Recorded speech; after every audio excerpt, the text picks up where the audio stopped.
नमस्कार दोस्तों, मेरा नाम है दीपेश रावत और आपका स्वागत है मेरे चैनल में। आज हम एक बहुत ज़रूरी इम्पोर्टेंट टॉपिक के बारे में बात करने वाले हैं, जिसे कहते हैं मोटेशन ऑफ प्रॉपर्टी। मेरे सब्सक्राइबर हैं, उन्होंने एक खेत खरीदा मगर उनके साथ धोखा हो गया। क्यों हुआ? उन्होंने सेल डीड तो करा ली थी अपनी रजिस्टर्ड, लीगली देखे तो मालिक तो बन गए थे, लेकिन धोखा ऐसे हुआ कि उन्होंने मोटेशन नहीं कराई थी उस ज़मीन की। तो हुआ क्या, जो ज़मीन उन्होंने खरीदी थी, जो उसका पुराना मालिक था उसने वो ज़मीन दोबारा बेच दी। तो ऐसा क्यों हुआ, तो जानेंगे हम इस वीडियो में ज़रा डिटेल से। तो अब हम इस वीडियो में क्या क्या बातें करने वाले हैं। पहला तो ये मोटेशन होता क्या है, क्यों बहुत लोगों को ये नहीं पता मोटेशन होता क्या है और क्यों कराना ज़रूरी होता है। और दूसरा, ये दो तरह की प्रॉपर्टीज़ होती हैं। एक होता है आपका एग्रीकल्चर लैंड, उसकी मोटेशन होती है। दूसरा आपका अदर लैंड, मतलब बिल्डअप प्रॉपर्टी में आ जाता है आपका residential, commercial, industrial, shopping mall, उनकी मोटेशन होती है। और इसमें भी बहुत लोगों को कन्फ्यूजन रहता है कि खाली मुझे अपनी एग्रीकल्चर लैंड की मोटेशन करानी है या अदर लैंड की, अदर प्रॉपर्टी की मोटेशन करानी है। लेकिन मैं आपको एक चीज़ बोलना चाहता हूँ, आपको दोनों प्रॉपर्टी की मोटेशन करानी ज़रूरी होती है, लेकिन वो आपकी अलग जगह और अलग गवर्नमेंट रिकॉर्ड के हिसाब से करानी ज़रूरी होती है। और दोनों के क्या फ़ायदे हैं, क्या नुकसान है, क्या इम्पोर्टेंस है, वो सारी की सारी बातें आप जानेंगे अपनी वीडियो में। आपसे रिक्वेस्ट है पूरी वीडियो शुरू से एंड तक ज़रूर देखना, कोई आपसे इम्पोर्टेंट पॉइंट मिस ना हो जाए। तो चलिए आइए वीडियो स्टार्ट करते हैं। सबसे पहले हम ये समझ लेते हैं कि प्रॉपर्टी मोटेशन, मोटेशन जो इंग्लिश वर्ड है इसका मतलब होता क्या है। Permanent change. अब परमानेंट चेंज प्रॉपर्टी में क्या होता है, इसका मैं आपको एक डेफिनेशन बता देता हूँ। It is a change of owners name in government record.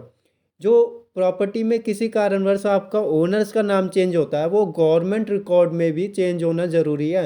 Revenue department आ जाते हैं, म्यूनसिपल बॉडीज़ आ जाती हैं, और यहाँ आपका नाम जब भी आप प्रॉपर्टी लेते हैं तो यहाँ पे चेंज होना ज़रूरी होता है। इनका जनरली थोड़ा और डिटेल से समझना हो तो हमें पहले ये समझना होगा कि कितने तरह की प्रॉपर्टी होती है और उनका किस तरह से मोटेशन होता है। ब्रॉड लेवल में कहूँ तो जनरली दो तरह की प्रॉपर्टी होती है, और इन दो तरह की प्रॉपर्टी में जो पहला है एग्रीकल्चर लैंड, ये एग्रीकल्चर लैंड होता है, इसके अलग तरह से मोटेशन होती है। और दूसरा होता है आपका other land and built up property, इसमें आपका रेजिडेंशियल, कमर्शियल, इंडस्ट्रियल एरिया और भी बिल्डअप प्रॉपर्टीज आ जाती हैं।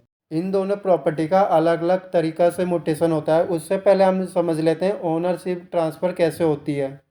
या तो ये सेल एग्जीक्यूट हो सकती है, किसी को सेल की गई हो, या तो फिर ये किसी रिलेटिव ने अपने किसी रिलेटिव को गिफ्ट की गई हो तो इसमें गिफ्ट डीड साइन होती है। या फिर ये लीगल इनहेरिटेंस हो सकती है। मान लीजिए किसी कारणवश प्रॉपर्टी के मालिक की डेथ हो जाती है या नेचुरल मृत्यु हो जाती है, तो जो उनके परपोती या बेटे बेटी होते हैं तो उनके जो लीगल उनके प्रॉपर्टी उनके नाम ट्रांसफ़र कर देते हैं। या तो फिर ये कोई विल है जिसके कारण भी प्रॉपर्टी ट्रांसफ़र होती है, या कोई फिर ये एक्सचेंज डीड है। मान लीजिए किसी ने प्रॉपर्टी अदला बदली करी हो तो वो भी प्रॉपर्टी ट्रांसफ़र हो सकती है, या फिर एक तरह की ट्रांसफ़र डीड हो सकती है। अब क्या होता है कि खाली ये फाइनल डॉक्यूमेंट नहीं होता है, इस रिकॉर्ड को गवर्नमेंट रिकॉर्ड के अंदर मोटेशन कराना भी ज़रूरी हो जाता है। अब इस तरह के केस को थोड़ा और डिटेल में समझते हैं कि एग्रीकल्चर लैंड को ट्रांसफ़र करने का क्या प्रोसेस होता है, और जो दूसरी तरह की प्रॉपर्टी है उसे ट्रांसफ़र करने का क्या क्या प्रोसेस होता है। तो सबसे पहले एग्रीकल्चर लैंड ओनरशिप ट्रांसफ़र कैसे होती है, उसमें पहले नेगोशिएबल किया जाता है। मान लीजिए एक खेत का बायर और सेलर ने 20 लाख की अमाउंट तय कर ली। लेट्स से 20 लाख की अमाउंट तय हो जाती है बिकने के लिए एक खेत। तो फिर उसके बाद होता है agreement to sale. Agreement to sale में टर्म एंड कंडीशन रखी जाती हैं, जिसमें आपका सारी अमाउंट, कितनी अमाउंट पे करनी है, कितने टाइम पीरियड में पे करनी है, क्या क्या डिफ़ॉल्ट पेनल्टी, सब चीज़ उसमें टर्म एंड कंडीशन में रखी जाती हैं। उसके बाद सेल डीड एग्जीक्यूट होती है, जो आपका रजिस्टर्ड होता है सब रजिस्टर्ड ऑफिस में। तो जब तक ये रजिस्टर्ड नहीं किया जाएगा इसे लीगली वैलिड नहीं माना जाएगा। लेकिन बहुत लोग यहाँ पे सोचते हैं कि हमने सेल डीड रजिस्टर करा ली और लैंड हमारी हो गई, फाइनली हमारा काम ख़त्म हो गया। मगर एग्रीकल्चर लैंड में सेल डीड फाइनल डॉक्यूमेंट नहीं होता है। फाइनल डॉक्यूमेंट गवर्नमेंट रिकॉर्ड के नाम से माना जाता है, जिसे हम मोटेशन कहते हैं। अब जो ये मोटेशन होता है वो गवर्नमेंट रिकॉर्ड में दर्ज होता है कि आपकी सेल डीड हो गई है, इसे रजिस्टर्ड हो गई है। तो ये मोटेशन आपके नाम पे दर्ज किया जाता है। तो गवर्नमेंट रिकॉर्ड के अनुसार आपने अपना नाम चेंज करा लिया। तो जो गवर्नमेंट रिकॉर्ड होते हैं, लैंड रेवेन्यू रिकॉर्ड होते हैं, जैसे इन्हें अलग अलग स्टेट में अलग अलग लैंग्वेज में बोला जाता है। तो हम इन्हें गुजरात और महाराष्ट्र के अंदर बोले तो यहाँ पे 7/12 बोलते हैं। नॉर्थन स्टेट हैं जैसे पंजाब हरियाणा, यहाँ पे इसे जमाबंदी बोला जाता है। तो जैसे यूपी बिहार उत्तरांचल जैसे स्टेट में इसे कसरा खतौनी भी बोला जाता है। जब आपका ये फाइनल मोटेशन हो जाता है तो ये फाइनल ओनरशिप ट्रांसफ़र डॉक्यूमेंट माना जाता है। जो आपका 7/12 हो गया, जमाबंदी कसरा खतौनी हो गया, तो ये फाइनल डॉक्यूमेंट आपका एग्रीकल्चर लैंड का माना जाता है, जिसमें आपका गवर्नमेंट रिकॉर्ड में आपके नाम से दर्ज हो जाता है। तो ये सारा आपको ऑनलाइन अपडेट कराना ज़रूरी होता है। ये सारा चीज़ आपका 7/12 जमाबंदी कसरा खतौनी ये सारा ऑनलाइन अपडेट हो जाता है। तो अब चलते हैं हम अपने other land and built up property ownership transfer पर। तो सबसे पहले आपने कोई प्रॉपर्टी देखी, इसमें भी आपका नेगोशिएबल रेट होगा। फिर उसके बाद आपका एग्रीमेंट टू सेल होगा, जिसमें आपकी टर्म एंड कंडीशन लिखी जाएगी। फिर इसके बाद आप सेल डीड एग्जीक्यूट करेंगे। इस केस के अंदर इस केस के अंदर जो सेल डीड एग्जीक्यूट होती है, जो इसमें आपका फाइनल ओनरशिप ट्रांसफ़र डॉक्यूमेंट मान लिया जाता है।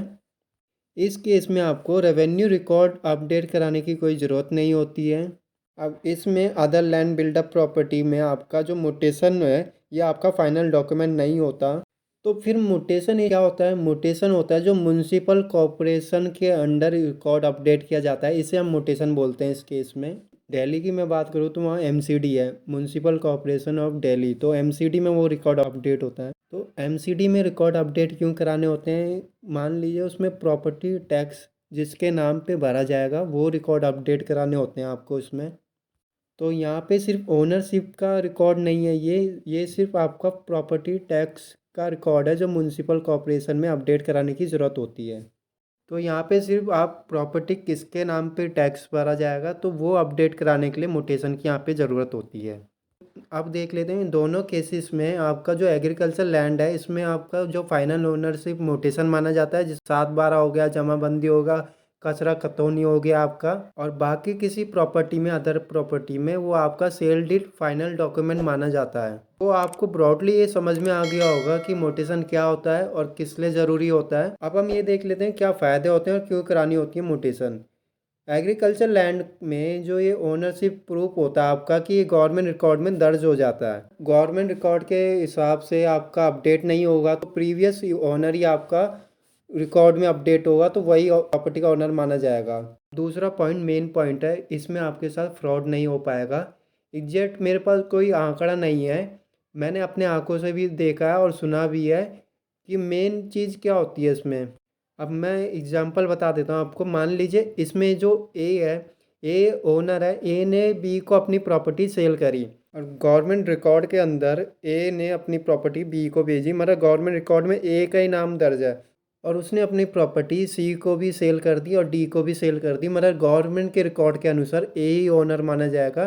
तो उसने अपनी प्रॉपर्टी मल्टीपल सेल कर दी और ऐसे में फ्रॉड होने के चांस बहुत ज़्यादा हो जाते हैं। तो ऐसा एग्रीकल्चर लैंड में सबसे ज़्यादा फ्रॉड होता है। इसीलिए आपको अपनी जमाबंदी 7/12 कचरा खतौनी के अंदर अपना रिकॉर्ड अपडेट कराना बहुत ज़रूरी होता है, इसलिए मोटेशन इसमें एग्रीकल्चर लैंड में माना जाता है। तीसरा इंपॉर्टेंट पॉइंट है गवर्नमेंट कंपोजिशन।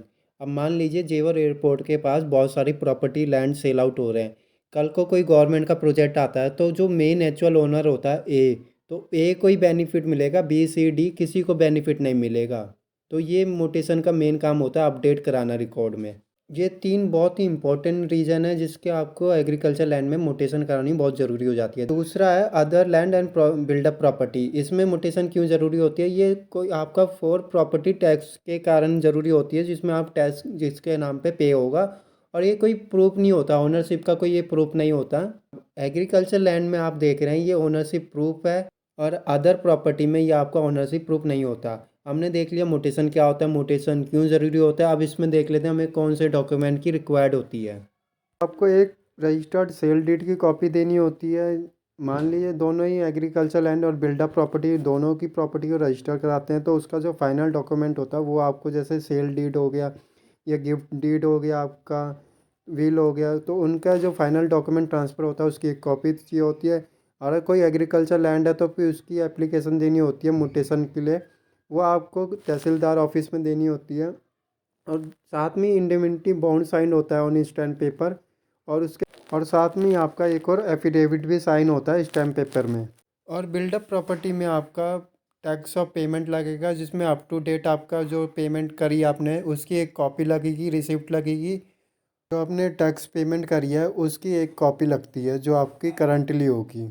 इनमें से कोई सा भी डॉक्यूमेंट पावर ऑफ अटॉर्नी के थ्रू एग्जीक्यूट किया गया हो, मान लीजिए कोई सा बायर एंड सेलर है, उन्हें डायरेक्टली अप्लाई ना करके पावर अटॉर्नी के थ्रू अप्लाई किया हो, तो उन्होंने पावर अटॉर्नी के थ्रू एग्जीक्यूट किया है तो उसकी भी एक कॉपी लगेगी। ये तो हो गया जनरल डॉक्यूमेंट जो हर केस में लग, और ये हो गया आपके कुछ एडिशनल डॉक्यूमेंट, इनहेरिटेंस और विल।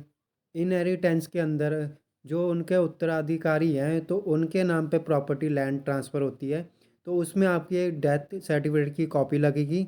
साथ में कोई विल है या सक्सेस सर्टिफिकेट की कॉपी लगेगी। और मान लीजिए इसमें भी कोई पावर अटॉर्नी इन्वॉल्व है तो उसकी भी एक कॉपी लगेगी। तो आई थिंक हमने सारे मेजर पॉइंट कवर कर लिए हैं मोटेशन के रिलेटेड। हमने ये देखा सबसे पहले एग्जैक्टली प्रॉपर्टी मोटेशन होती क्या है दोनों केसेस के अंदर, एग्रीकल्चर लैंड और अदर लैंड बिल्डअप प्रॉपर्टी के अंदर। और फिर हमने देखा हमें क्यों चाहिए होती है प्रॉपर्टी मोटेशन दोनों केसेस के अंदर, और किस तरह से हम अपनी प्रॉपर्टी की मोटेशन करा सकते। अगर आपको ये वीडियो अच्छी लगी तो मेरे चैनल को लाइक कर देना, सब्सक्राइब कर देना, और नीचे कमेंट भी ज़रूर किया करें कि आपको प्रॉपर्टी के रिलेटेड कौन सी वीडियो देखनी है। मैं अपने चैनल में आपके नॉलेज वाले वीडियो लेकर आता रहता हूँ कि आपके साथ कोई प्रॉपर्टी में फ्रॉड ना हो। तो आपको प्रॉपर्टी लेते समय किन किन डॉक्यूमेंट का ध्यान रखना चाहिए ये मैं अपने चैनल में बताता हूँ, तो मेरे चैनल को लाइक एंड सब्सक्राइब ज़रूर कर दिया करें। धन्यवाद।